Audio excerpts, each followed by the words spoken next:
আল্লাহ রাব্বুল আলামিন বলেন সালাসাতুল আনা খাসমুহুম ইয়াউমাল কিয়ামা, তিন শ্রেণীর ব্যক্তির সঙ্গে কিয়ামতের মাঠে আমি ঝগড়া লিপ্ত হব। তিন ব্যক্তির সঙ্গে আমি কিয়ামতের মাঠে ঝগড়া করব।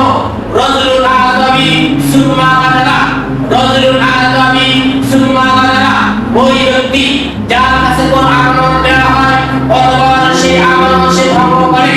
যে ব্যক্তির কাছে আমানত দেওয়া হবে এবং সে আমানত ভঙ্গ করবে, কিংবা যে ব্যক্তির সঙ্গে চুক্তি করা হবে সেই চুক্তি ভঙ্গ করবে, কিয়ামতের মাঠে আল্লাহ তাআলা তার সঙ্গে ঝগড়ায় লিপ্ত হবেন।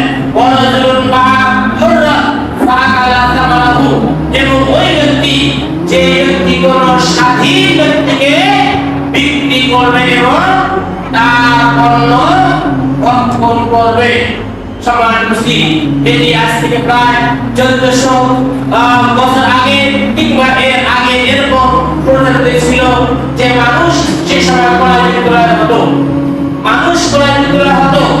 কিন্তু সেই সময় আল্লাহ নবী সাল্লাল্লাহু আলাইহি ওয়াসাল্লাম বলেন, আল্লাহ তাআলা বলেছেন যদি কোন ব্যক্তি কোন স্বাধীন ব্যক্তিকে চুরি করে, কোন স্বাধীন ব্যক্তিকে বিক্রি করে এবং তার সেই সামান তার মূল্য যদি সে ভক্ষণ করে, কিয়ামতের মাঠে আল্লাহ তাআলা তার সঙ্গে ঝগড়ায় লিপ্ত হবেন।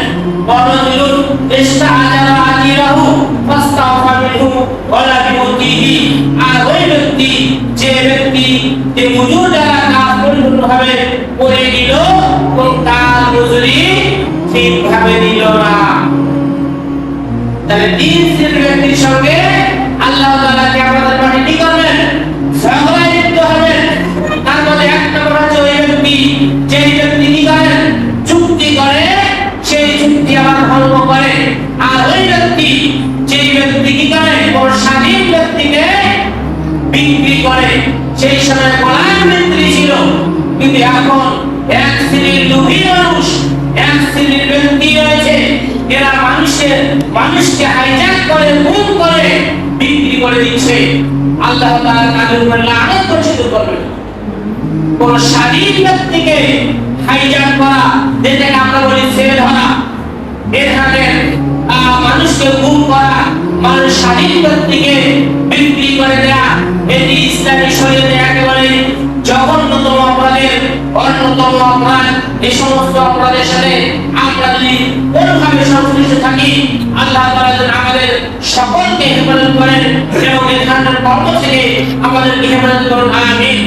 আল্লাহ নবী সাল্লাল্লাহু আলাইহি ওয়াসাল্লাম বলেন, ওয়ারাজুলুন ইস্তাআজারা আজিরান ফাস্তাওফা মিনহু ওয়ালা বিউতিহি, আর ওই ব্যক্তি যে ব্যক্তি তার শ্রমিকের মাধ্যমে তার কাজকে পরিপূর্ণভাবে আদায় করে নিল এবং শ্রমিককে তার পারিশ্রমিক যথাযথভাবে প্রদান করল না।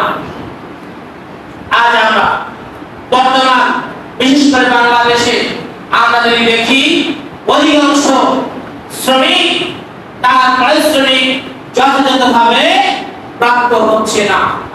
অধিকাংশ শ্রমিক তার মালিক দ্বারা নির্যাতিত হচ্ছে। তাই তারা আজ আন্দোলন করছে, তাদের অধিকার আদায়ের জন্য তারা বিক্ষোভ করছে, মানববন্ধন করছে। আসলে এই সমস্ত কর্মকলাপ বা এই সমস্ত কার্যকলাপের জন্য ওই সমস্ত মালিকরা দায়ী যারা শ্রমিকের অধিকার, যারা শ্রমিকের হক, যারা শ্রমিকের পাওনা যথাযথভাবে আদায় করে। আল্লাহ নবী সাল্লাল্লাহু আলাইহি ওয়াসাল্লাম তাগীদ দিয়ে বলেছেন যে তোমরা তোমাদের শ্রমিকদের পারিশ্রমিক দিয়ে দাও তাদের শরীরের ঘাম শুকানোর পূর্বে। তোমরা তোমাদের শ্রমিকদের পারিশ্রমিক দিয়ে দাও তাদের শরীরের ঘাম শুকানোর পূর্বে। আজ আমরা যদি আমাদের গ্রাম পর্যায়ে বিশেষ করে যারা গৃহস্থ শ্রমিক যারা জমিতে কাজ করায়, আমরা যদি তাদের দিকেও তাকাই, দেখা যাচ্ছে শ্রমিকরা সারাদিন কাজ করার পরে সন্ধ্যার সময় যখন তার পারিশ্রমিকের জন্য যায়, বলে আজ হবে না কাল, কাল হবে না পরশু, পরশু হবে না পরশু, এইভাবে একদিন পর একদিন একের পর এক ঘুরাচ্ছে। এটা জুলুম, এটা শ্রমিকের উপরে জুলুম, যা খেসারত কিয়ামতের মাঠে তাকে দিতে হবে। কখনো করা যাবে না, বরং শ্রমিককে তার পারিশ্রমিক সঙ্গে সঙ্গে দিয়ে দিতে হবে। যদি এরকম কখনো হয়ে যায় যে আপনার কাছে অর্থ না থাকে, তাহলে আপনাকে অবশ্যই সুন্দর ও সাবলীল ভাষায় তাকে বলতে হবে, ভাই আমি আপনাকে আজকে দিতে পারছি না, আপনি আগামীকাল সন্ধ্যায় কিংবা সকালে যে কোনো এক সময় তার সঙ্গে মাধুর্য ভাষায় সময় দিতে হবে এবং সেই সময় তাকে তার পারিশ্রমিক বুঝিয়ে দিতে হবে।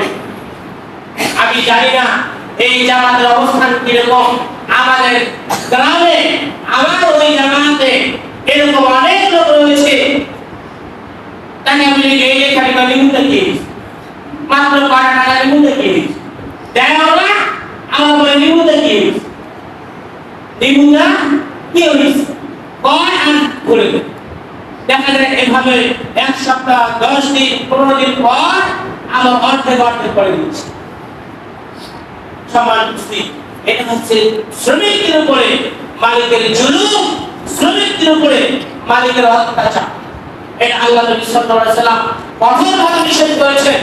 বিশেষ করে আল্লাহ নবী সাল্লাল্লাহু আলাইহি ওয়াসাল্লাম বলেছেন যে কিয়ামতের মাঠে আল্লাহ পাক সুবহানাহু ওয়া তাআলা তাদের সাথে ঝগড়া করবেন এবং তাদেরকে পবিত্র করবেন না, তাদেরকে আল্লাহ পাক সুবহানাহু ওয়া তাআলা জাহান্নামে নিক্ষেপ করবেন। যারা শ্রমিকদের সাথে অসৎ ব্যবহার করবে, যারা শ্রমিককে কষ্ট দেবে, যারা শ্রমিকের পারিশ্রমিক যথাযথভাবে দেবে না। এমনকি আল্লাহ পাক সুবহানাহু ওয়া তাআলা নিষেধ করেছেন যে তোমরা শ্রমিককে তার সাথে অতিরিক্ত কোনো বোঝা চাপিয়ে দেবে না। যদি দিতেই হয়, যদি এমনটা না দিতেই হবে, তাহলে সেক্ষেত্রে আপনাকে সাহায্য করতে হবে। এক কথায় শ্রমিককে কোনোভাবে অত্যাচার, নির্যাতন, নিপীড়ন, মার ডাক এটা কোনোভাবে করা যাবে না। যেমনটা আমি গতবার বলেছিলাম যে মুআজ রাদিয়াল্লাহু তাআলা আনহু তিনি বলেন, আমি আল্লাহ নবী সাল্লাল্লাহু আলাইহি সাল্লাম 10 বছর আমি খেদমত করেছি, 10 বছর আমি আল্লাহ নবী সাল্লাল্লাহু আলাইহি সাল্লামের বাসায় কাজ করেছি। আল্লাহ নবী সাল্লাল্লাহু আলাইহি সাল্লাম কোনদিন এই কথা বলেনি মুআজ তুমি এই কাজটা করলে কেন কিংবা এই কাজটা করনি কেন, এরকম কোনদিন তিনি বলেননি। সুতরাং সম্মানিত উপস্থিতি, আমাদের প্রত্যেককে বিশেষ করে শ্রমিকদের সাথে ভালো ব্যবহার করতে হবে, শ্রমিকদের সাথে ন্যায় ব্যবহার করতে হবে। শ্রমিককে ওই সমস্ত খাদ্য খাওয়াতে হবে যেই খাদ্যটা আপনি নিজেই খাবেন, এরকম খাদ্য খাওয়াতে হবে। এরকম খাদ্য খাওয়ানো যাবে না যেটা নষ্ট হয়ে গেছে, যেটা পড়ে গেছে, যেটা অপরিষ্কার, এরকম খাদ্য শ্রমিকদের খাওয়া যাবে না। যেটা আপনি নিজেই খেতে পারবেন না সেটা শ্রমিকদেরকেও খেতে দেওয়া যাবে না, এবং যেটা আপনি নিজেও করতে পারেন না একেবারে।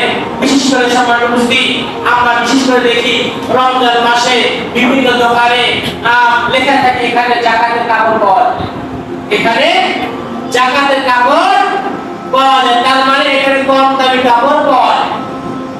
তাহলে আপনি কম দামি যদি কাপড় দেবেন তো আপনাকে জাকাত দিতে কে বলেছে? আপনাকে জাকাত দিতে কে বলেছে? ওই সমস্ত কাপড় দিয়ে জাকাত দিলে নেকির পরিবর্তে গুনাহ হবে, যেই কাপড় আপনি নিজে পরেন না কিন্তু অপরের জন্য পরেন। আল্লাহ নবী সাল্লাল্লাহু আলাইহি ওয়াসাল্লাম বারংবার আমাদেরকে নিষেধ করেছেন, যেটা তুমি পছন্দ করো না, যেটা তুমি ব্যবহার করো না, সেটা তুমি তোমার ভাইয়ের জন্য পছন্দ করো না, সেটা তুমি তোমার ভাইকে দিও না, যেটা তুমি নিজে পছন্দ করো না। সুতরাং নিজে যাহা পছন্দ করি না সেটা অন্য ভাইকে দেওয়া যাবে না, যেটা নিজে আমরা খাই না সেটা কোনো শ্রমিককে খাওয়ানো যাবে না। আল্লাহ তাআলা আমাদের সকলকে শ্রমিকদের উপরে যথাযথভাবে, শ্রমিকদের উপরে ন্যায় ব্যবহার করে আল্লাহ তাআলা সেই সন্তুষ্টি অর্জন করার তৌফিক দান করুন, আমিন। সেই সাথে আমরা দোয়া করি আমাদের অধীনস্থ যে সমস্ত কর্মচারী রয়েছে, আমাদের অধীনস্থ যে সমস্ত কর্মচারী রয়েছে, আল্লাহ তাআলা যেন আমাদের সকলকে সেই সমস্ত অধীনস্থ কর্মচারীদের সাথে ন্যায় সঙ্গত আচরণ করার তৌফিক দান করুন, আমিন।